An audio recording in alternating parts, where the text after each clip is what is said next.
Assalamualaikum everyone! How are you? Nagluto ulit ako ng lamb rendang. O, diba? Sarap nito. Paborito to ng aking kapatid na si Kenneth. O, may patatas pa yan. Nako, pag ito yung ulam ng kapatid ko, ulam namin, ay talaga sarap na sarap kumain yung kapatid ko. O siya, kainan na. Bye! Hay nako, o, diba? Ang luto tayo. O, ang ganda ng apron ko, te. Te, ang ganda ng apron ko, o. Diba, bongga?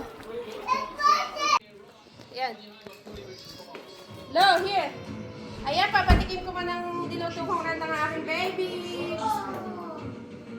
Pag syempre, pag sinubuan ng baby ko, susubo ko pa rin. Yan ang tawag is love. Sarap, baby? Sarap!